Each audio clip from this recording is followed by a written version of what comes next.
নমস্কার বন্ধুরা, তোমাদের সবাইকে স্বাগত জানাই আমার পাকঘর ফুডিজ কিচেনে। শেষ পাতে পাঁপড়ের সাথে চাটনি খেতে কার না ভালো লাগে বলো? সেই রকমই একটা চাটনির রেসিপি আজকে আমি তৈরি করছি। রেসিপিটা হচ্ছে খেজুর আমসত্ত্ব দিয়ে টমেটোর চাটনি। জানো তো বন্ধুরা, এই চাটনিটা আমাদের বাড়ির সবাই খেতে খুব ভালোবাসে। প্রথম থেকে শেষ পর্যন্ত তোমরা ভিডিওটা দেখতে থাকো। চলো এবার আমরা রেসিপিটা শুরু করি। রেসিপিটা তৈরি করার জন্য আমি নিয়েছি 500 গ্রাম মতো লাল লাল দেশি টমেটো।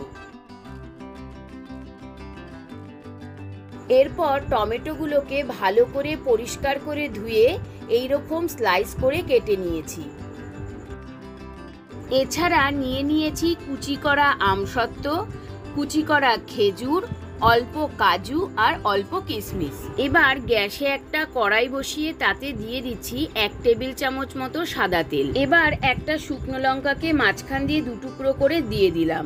তারপর নেড়েচেড়ে সেটাকে হালকা ভেজে নিচ্ছি। এবার দিয়ে দিচ্ছি 1/2 চা চামচ মতো পাঁচফোড়ন, সেটাকেও ভালো করে নেড়েচেড়ে ভেজে নিচ্ছি। শুকনো লঙ্কা পাঁচফোড়নটাকে ভালো করে ভাজা ভাজা করে নিয়ে তাতে দিয়ে দিচ্ছি 1 চা চামচ মতো থেতো করা আদা, আর দিয়ে দিলাম সামান্য হলুদ গুঁড়ো। এই টমেটো চাটনিটাতে সাধারণত হলুদ গুঁড়ো না দিলেও চলে, কিন্তু আমি সামান্য ব্যবহার করেছি।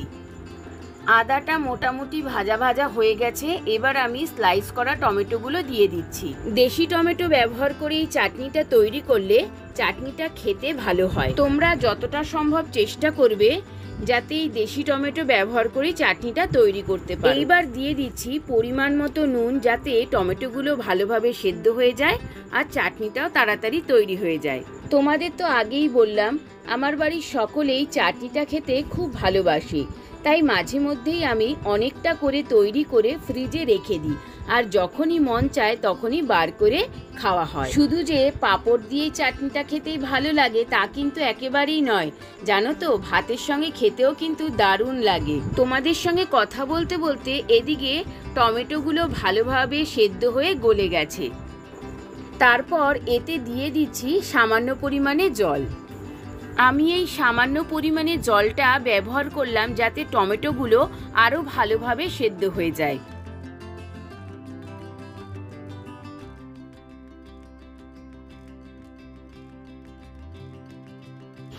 দেখো টমেটোগুলো কি সুন্দর সেদ্ধ হয়ে গলে গেছে। এবার আমি 1 বাটি চিনির 1/2টা চিনি এতে দিয়ে দিচ্ছি। নেড়ে চেড়ে চিনিটা মিশিয়ে নিয়ে বাকি 1/2 চিনিটাও দিয়ে দিলাম।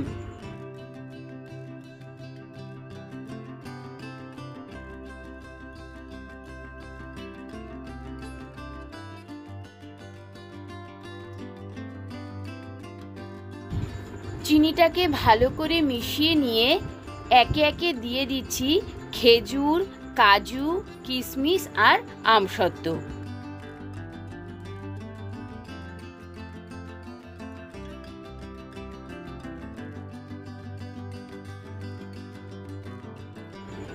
নেড়েচেড়ে ড্রাই ফ্রুটসগুলোকে ভালো করে মিশিয়ে নিয়ে ঢেকে দিচ্ছি কিছুক্ষণ স্ট্যান্ডিং টাইমে রাখার জন্য। মোটামুটি 5 থেকে 7 মিনিট মতো চাটনিটাকে আমি স্ট্যান্ডিং টাইমে রেখে দিয়েছিলাম। এবার আমি নামিয়ে নিচ্ছি। রেসিপিটা বাড়িতে একবার ট্রাই করো, আর ভালো লাগলে অবশ্যই কমেন্ট করে জানাবে। আর রেসিপিটা ভালো লাগলে শেয়ার করে আমাদের পাশে থেকো। এবার আমি চাটনিটাকে বাটিতে ঢেলে নিচ্ছি। Thanks for watching. Please subscribe my channel Pakghor Foodies Kitchen and press the bell icon. Thank you.